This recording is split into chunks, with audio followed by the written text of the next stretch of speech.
नमस्कार दोस्तों। क्या आपने कभी सोचा है कि किस्मत कब और कैसे पलट जाए? कोई नहीं जानता।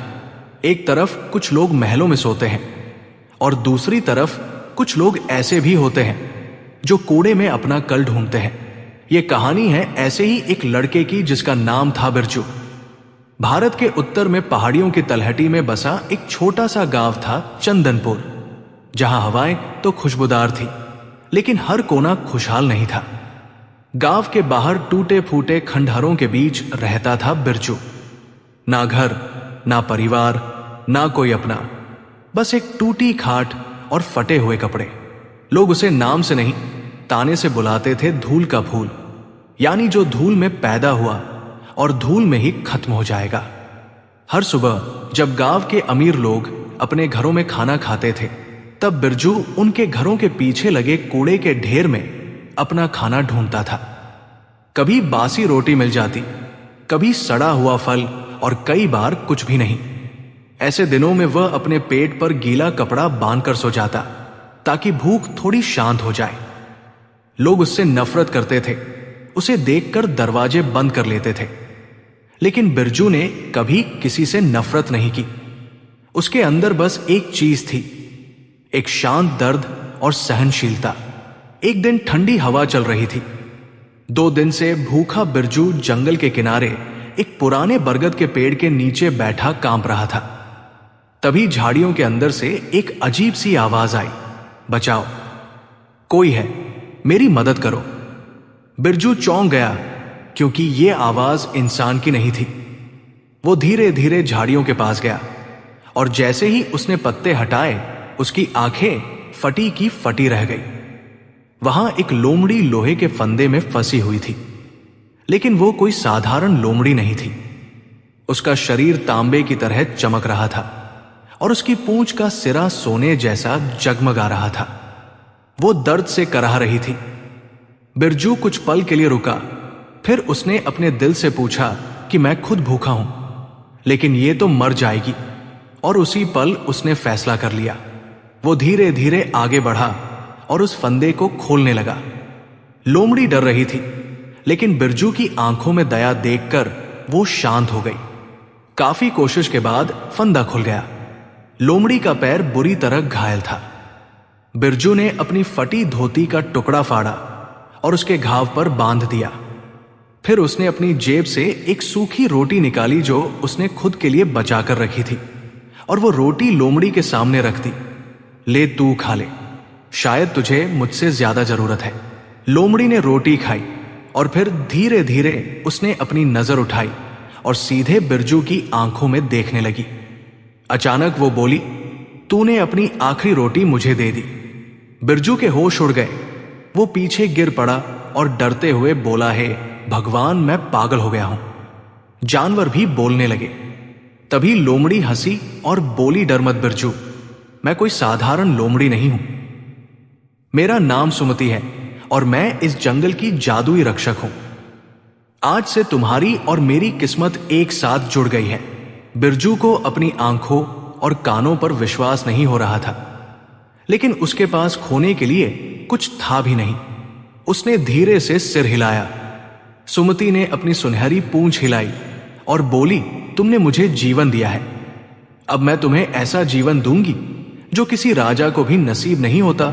बस तुम मुझ पर भरोसा रखना। अगले कुछ दिनों तक सुमति बिरजू के साथ उसी खंडहर में रही। गांव वाले ये देखकर हंसते थे कि अब वो पागल लड़का एक लोमड़ी के साथ घूमता है, लेकिन सुमति की नजर बहुत दूर तक थी। एक दिन वो बिरजू को जंगल के बीच बहने वाली नदी के किनारे ले गई और बोली, यहां खोदो। बिरजू को कुछ समझ नहीं आया, लेकिन उसने मिट्टी हटानी शुरू की। थोड़ी देर बाद उसकी उंगलियां किसी सख्त चीज से टकराई। उसने उसे बाहर निकाला तो वो एक पुराना तांबे का कलश था। जब उसने उसे खोला तो उसमें से तेज नीली रोशनी निकली और अंदर एक चमचमाती नीलम की अंगूठी थी। उसकी चमक इतनी तेज थी कि बिरजू अपनी आंखें ढकने लगा। सुमति बोली, यही तुम्हारी किस्मत की चाबी है, लेकिन इसे पहनना मत, इसे अपने पास रखना। अब हम रत्नगढ़ जाएंगे, जहां का राजा अपनी बेटी के लिए वर ढूंढ रहा है। बिरजू डर गया। उसने कहा, मैं एक भिखारी हूं, वहां जाऊंगा तो मार दिया जाऊंगा।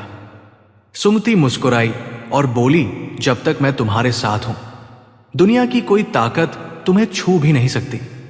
कुछ ही समय बाद रत्नगढ़ के भव्य दरबार में एक अजीब घटना हुई।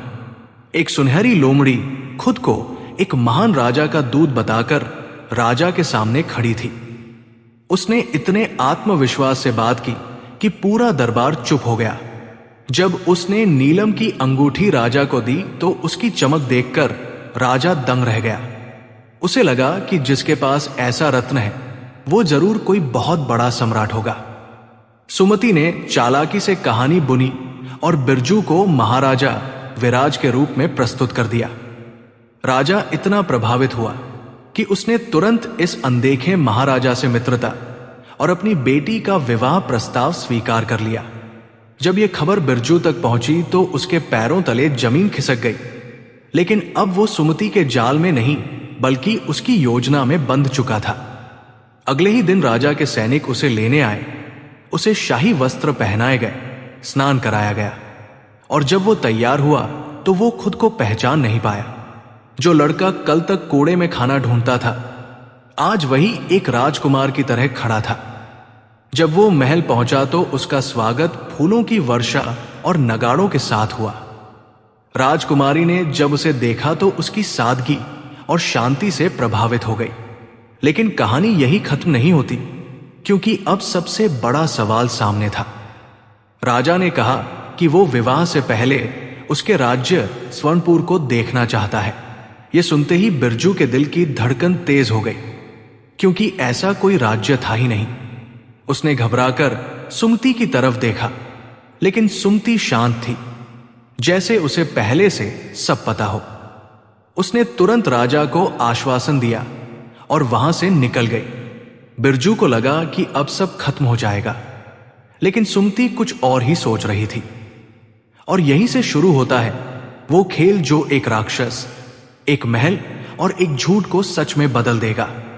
आगे क्या होगा, यह कहानी आपको अगले भाग में एक ऐसा मोड़ दिखाएगी जिसे सुनकर आप हैरान रह जाएंगे। बिरजू की आंखों में डर साफ दिखाई दे रहा था, क्योंकि उसे समझ आ चुका था कि अब जो होने वाला है उसमें जरा सी भी गलती उसकी मौत बन सकती है। वो बार बार सुमति से पूछना चाहता था कि आखिर वो इस मुश्किल से कैसे निकालेगी, लेकिन सुमति बिना कुछ कहे तेज कदमों से जंगल की गहराई में गायब हो गई। बिरजू वही खड़ा रह गया। दिल की धड़कनें इतनी तेज कि जैसे छाती फाड़कर बाहर आ जाएंगी। उसे लग रहा था कि अब सच सामने आएगा और उसका सब कुछ खत्म हो जाएगा। लेकिन उसे यह नहीं पता था कि सुमति अब उसकी किस्मत को एक ऐसे मोड़ पर ले जाने वाली है जहां से वापसी नामुमकिन होगी। सुमति हवा की तरह दौड़ती हुई रत्नगढ़ से बहुत दूर एक भयानक इलाके में पहुंची, जिसे लोग काला पर्वत कहते थे। वहां का माहौल ही अलग था। आसमान हमेशा धुंधला रहता था और चारों तरफ सन्नाटा पसरा रहता था। उस पहाड़ की चोटी पर एक विशाल काले पत्थरों से बना महल खड़ा था, जो बादलों को छूता हुआ नजर आता था। यह कोई साधारण महल नहीं था, यह एक भयानक ब्रह्मा राक्षस जम्भासुर का निवास था। जम्भासुर के बारे में कहा जाता था कि वो अपार शक्तियों का मालिक है, उसके पास असीम धन है और वह अपने इलाके में आने वाले हर जीव को निगल जाता है। लेकिन उसकी एक कमजोरी थी, वो बहुत घमंडी और उतना ही मूर्ख था। सुमति महल के मुख्य द्वार पर पहुंची और जोर जोर से चिल्लाने लगी, भागो भागो, प्रलय आ रही है, सब कुछ खत्म होने वाला है। उसकी आवाज इतनी तेज और डर से भरी थी कि महल के अंदर बैठे जम्भासुर के कान खड़े हो गए। वो गुस्से में बाहर आया, उसका विशाल शरीर जमीन को हिला रहा था। उसने गुस्से से गरजते हुए कहा, कौन है जो मेरे महल के सामने चीख रहा है? क्या तू मेरी मौत बुला रही है या खुद मौत बनकर आई है? सुमति ने कांपने का नाटक किया और बोली है, महाबली जम्भासुर, मैं तो तुम्हें चेतावनी देने आई हूं। मैंने अभी अभी एक भयानक जादुई महाकाल को इस तरफ आते देखा है। वो इतना शक्तिशाली है कि राजा हो या राक्षस, सबको अपनी छोटी सी थैली में बंद कर लेता है और फिर कभी बाहर नहीं निकलने देता। जंभासुर के चेहरे पर पहली बार डर की झलक दिखाई दी। उसने अपनी ताकत पर हमेशा घमंड किया था, लेकिन किसी अज्ञात और उससे भी बड़ी शक्ति का नाम सुनकर उसका आत्मविश्वास डगमगा गया। उसने थोड़ी नरम आवाज में पूछा, क्या वह मुझसे भी ज्यादा ताकतवर है? सुमति ने तुरंत जवाब दिया, और उसने कई बड़े राक्षसों को भी कैद कर लिया है। लेकिन मैंने एक बात सुनी है कि वो केवल बड़े और ताकतवर रूपों को ही पकड़ पाता है। छोटे जीव उसकी नजर से बच जाते हैं। काश तुम भी अपना रूप बदल सकते तो शायद बच जाते। जंभासुर हंसा और उसकी हंसी से पूरा पहाड़ कांप उठा। उसने गर्व से कहा, मैं कुछ भी बन सकता हूं। तू मुझे कमजोर समझती है क्या? यह कहकर उसने एक मंत्र पढ़ा और अगले ही पल वह एक विशाल शेर बन गया। सुमति ने डरने का नाटक किया और बोली, अरे नहीं, शेर तो बहुत बड़ा है, वो तुम्हें तुरंत पकड़ लेगा। कुछ और छोटा बनो, इतना छोटा कि वो तुम्हें देख ही ना पाए। जंभासुर ने बिना सोचे समझे फिर से मंत्र पढ़ा और इस बार वो एक छोटा सा सफेद चूहा बन गया जो जमीन पर इधर उधर दौड़ने लगा। बस यही वह पल था जिसका सुमति को इंतजार था। जैसे ही जंभासुर चूहा बना, सुमति बिजली की तेजी से उस पर झपटी और उसे अपने पंजों में दबोच लिया। एक ही झटके में उसने उसे काबू में कर लिया और फिर उसे इतनी दूर फेंक दिया कि वो कभी वापस लौटकर नहीं आ सके। एक पल में वो भयानक राक्षस, जो पूरे इलाके का आतंक था, पूरी तरह गायब हो गया और उसका विशाल महल खाली हो गया। सुमति धीरे धीरे महल के अंदर गई। वहां सैकड़ों नौकर और सेवक थे जो जंभासुर के जादू से बंधे हुए थे। सुमति ने उन्हें आजाद किया और कहा कि आज से तुम्हारे नए स्वामी महाराजा विराज है। अगर तुम उनकी सेवा करोगे तो तुम्हें आजादी और सम्मान मिलेगा।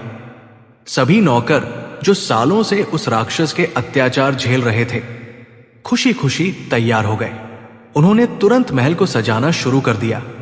हर कोना चमकने लगा। सोने के झूमर, संगमरमर के फर्श और शानदार सजावट से पूरा महल किसी स्वर्ग से कम नहीं लग रहा था। उधर रत्नगढ़ में बिरजू की हालत खराब हो रही थी। वो हर पल यही सोच रहा था कि अब सब खत्म होने वाला है। तभी सुमति वापस आई और उसके चेहरे पर वही आत्मविश्वास भरी मुस्कान थी। उसने बिरजू से कहा, तैयार हो जाओ, अब तुम सच में एक राजा बनने जा रहे हो। बिरजू को कुछ समझ नहीं आया, लेकिन उसके पास सुमति पर भरोसा करने के अलावा कोई रास्ता नहीं था। अगले दिन राजा शमशेर सिंह, राजकुमारी चंद्रिका और पूरा शाही काफिला स्वर्णपुर की ओर निकल पड़ा। बिरजू पूरे रास्ते चुप रहा। उसका दिल डर और उम्मीद के बीच झूल रहा था। जैसे ही काफिला काला पर्वत के पास पहुंचा, सामने का नजारा देखकर सबकी सांसें थम गई। एक विशाल, भव्य और चमचमाता हुआ महल उनके सामने खड़ा था। सैकड़ों नौकर कतार में खड़े थे और उनका स्वागत करने के लिए तैयार थे। राजा शमशेर सिंह की आंखों में आश्चर्य था। उन्होंने बिरजू को देखा और कहा, दामाद जी, आपने तो अपनी अमीरी छुपाकर रखी थी। आपका महल तो मेरे महल से भी कई गुना भव्य है। बिरजू खुद को समझ नहीं पा रहा था कि यह सब सच है या सपना। वो उस महल के अंदर गया जहां हर चीज शाही थी, हर चीज उसकी कल्पना से भी ज्यादा सुंदर। लेकिन जहां बाहर सब कुछ शानदार था, वहीं अंदर बिरजू का दिल भारी होता जा रहा था। उसे एहसास होने लगा था कि यह सब एक झूठ पर टिका हुआ है। हर मुस्कान, हर सम्मान उसे अंदर से तोड़ रहा था। खासकर जब राजकुमारी चंद्रिका उसे देखती थी, उसकी आंखों में सच्चा विश्वास होता था और वही विश्वास बिरजू को सबसे ज्यादा कचोट रहा था। दिन बीतते गए और शादी की तैयारियां शुरू हो गई।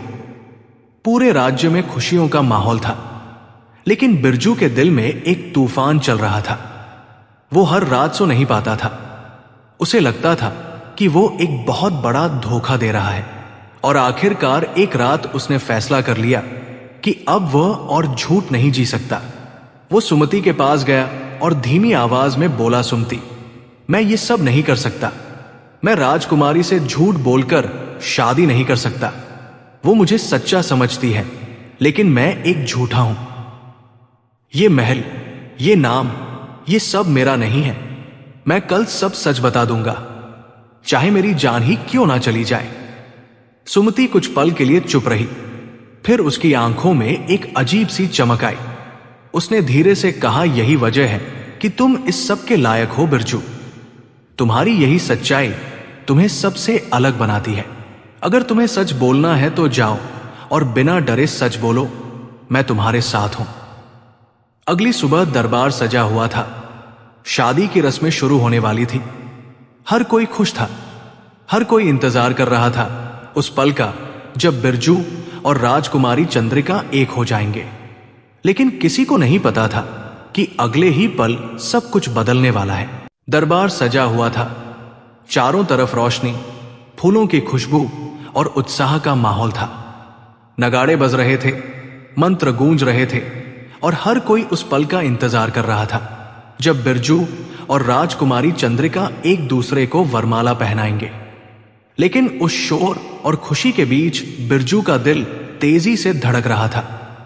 उसके चेहरे पर शांति थी, लेकिन अंदर एक तूफान उठ रहा था। हर पल उसे यही महसूस हो रहा था कि वो एक ऐसे झूठ के सहारे खड़ा है जो किसी भी क्षण टूट सकता है। जैसे ही वरमाला का समय करीब आया, बिरजू ने एक गहरी सांस ली। उसने सुमति की ओर देखा, जो दूर एक कोने में बैठी उसे देख रही थी।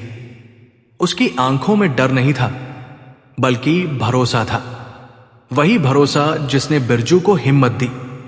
अचानक बिरजू ने अपना हाथ उठाया और इशारे से सबको रुकने के लिए कहा। नगाड़े धीरे धीरे थम गए, मंत्रों की आवाज रुक गई और पूरा दरबार एकदम शांत हो गया। बिरजू धीरे धीरे आगे बढ़ा। उसने अपने सिर से पगड़ी उतारी और राजा शमशेर सिंह के सामने घुटनों के बल बैठ गया। उसकी आवाज कांप रही थी, लेकिन उसमें सच्चाई की ताकत साफ महसूस हो रही थी। उसने कहा, महाराज, मुझे क्षमा करें। मैं वो नहीं हूं जो आप समझ रहे हैं। मैं कोई महाराजा विराज नहीं हूं। मेरा कोई स्वर्णपुर नहीं है। मैं चंदनपुर का एक गरीब और अनाथ लड़का हूं, जो कुछ समय पहले तक कूड़े के ढेर में खाना ढूंढता था। यह सुनते ही पूरे दरबार में सन्नाटा छा गया। हर कोई एक दूसरे को देखने लगा, जैसे किसी को विश्वास ही नहीं हो रहा हो कि ये क्या सुन रहे हैं। बिरजू ने आगे कहा, यह महल, ये शान, ये सब मेरी नहीं है। ये सब मेरी मित्र सुमति की चतुराई का परिणाम है। उसने मेरी मदद की, मेरी जिंदगी बदली। लेकिन सच्चाई यह है कि मैं एक साधारण इंसान हूं। मैं राजकुमारी को धोखे में रखकर उनसे विवाह नहीं कर सकता। अगर इसके लिए मुझे सजा मिलती है तो मैं उसे स्वीकार करने के लिए तैयार हूं। राजा शमशेर सिंह का चेहरा गुस्से से लाल हो गया। उनकी आंखों में आग थी। उन्होंने अपनी तलवार की मूठ पर हाथ रखा और जोर से बोले, ये धोखा है, हमारे साथ इतना बड़ा छल। उनकी आवाज इतनी तेज थी कि दरबार की दीवारें भी कांप उठीं। ऐसा लग रहा था कि अगले ही पल सब खत्म हो जाएगा। लेकिन तभी कुछ ऐसा हुआ जिसकी किसी को उम्मीद नहीं थी। राजकुमारी चंद्रिका अपनी जगह से उठीं और धीरे धीरे चलते हुए बिरजू के पास आ गई। उन्होंने बिना कुछ सोचे उसका हाथ थाम लिया। उनकी आंखों में ना डर था, ना संदेह, बल्कि एक अडिग विश्वास था। उन्होंने अपने पिता की ओर देखते हुए कहा, पिताजी, एक राजा के पास धन, महल और सेना हो सकती है, लेकिन सच्चाई बोलने का साहस हर किसी के पास नहीं होता। उन्होंने आगे कहा, अगर ये चाहते तो मुझसे विवाह करके जीवन भर झूठ बोल सकते थे, लेकिन इन्होंने सच को चुना। ये इंसान भले ही गरीब हो, लेकिन इसका चरित्र किसी भी महाराजा से ऊंचा है। मुझे पति के रूप में यही बिरजू स्वीकार है। पूरे दरबार में खामोशी छा गई। सबकी नजरें अब राजा शमशेर सिंह पर थी। उनका गुस्सा धीरे धीरे शांत होने लगा। उन्होंने बिरजू की ओर देखा, फिर अपनी बेटी की ओर और फिर सुमति की तरफ, जो चुपचाप बैठी मुस्कुरा रही थी। कुछ पल बाद उनके चेहरे पर हल्की सी मुस्कान आ गई। उन्होंने गहरी आवाज में कहा, वाह, क्या खेल खेला है तुम दोनों ने। एक लोमड़ी और एक भिखारी ने मिलकर हमें भी सोचने पर मजबूर कर दिया। फिर उन्होंने आगे बढ़कर बिरजू के कंधे पर हाथ रखा और कहा, मेरी बेटी सही कहती है। जिस इंसान के पास सच बोलने की हिम्मत हो वो किसी भी सिंहासन के लायक होता है। और जहां तक इस महल की बात है, इसे तुमने अपने साहस और बुद्धिमानी से पाया है, इसलिए अब ये तुम्हारा ही है। ये सुनते ही दरबार में खुशी की लहर दौड़ गई। सभी ने राहत की सांस ली। कुछ ही देर में माहौल फिर से खुशियों से भर गया। इस बार जो नगाड़े बजे उनमें सिर्फ उत्सव नहीं बल्कि सच्चाई की जीत की गूंज थी। बिरजू और राजकुमारी चंद्रिका का विवाह बड़े धूमधाम से हुआ, लेकिन यह सिर्फ एक शादी नहीं थी, ये एक नई शुरुआत थी।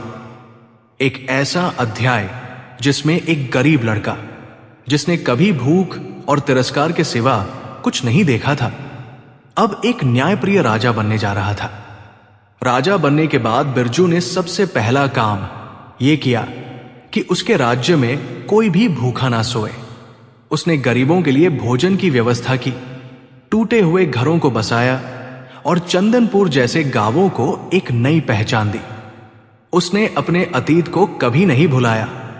उसने अपनी पुरानी फटी हुई गुदड़ी को एक सोने के फ्रेम में लगवाकर अपने सिंहासन के पीछे टांग दिया, ताकि हर दिन उसे याद रहे कि वो कहां से आया है। सुमति, वो जादुई लोमड़ी, हमेशा उसके साथ रही। वो सिर्फ एक मित्र नहीं थी, बल्कि उसकी सबसे बड़ी मार्गदर्शक बन गई थी। जब भी कोई संकट आता, सुमति अपनी बुद्धिमानी से उसे हल कर देती और धीरे धीरे बिरजू का नाम एक ऐसे राजा के रूप में फैल गया जो न्याय, दया और सच्चाई के लिए जाना जाता था। लोग कहते हैं कि असली राजा वो नहीं होता जिसके पास सबसे ज्यादा धन होता है, बल्कि वो होता है जिसके दिल में सच्चाई और दूसरों के लिए करुणा होती है। और बिरजू ने यह साबित कर दिया कि अगर इंसान का दिल साफ हो और उसके साथ एक सच्चा साथी हो, तो वो धूल से उठकर भी आसमान को छू सकता है। और इस तरह एक भिखारी की कहानी खत्म नहीं हुई, बल्कि वो एक ऐसी मिसाल बन गई जिसे लोग आज भी याद करते हैं। जब भी बात होती है सच्चाई, दोस्ती और किस्मत बदलने की,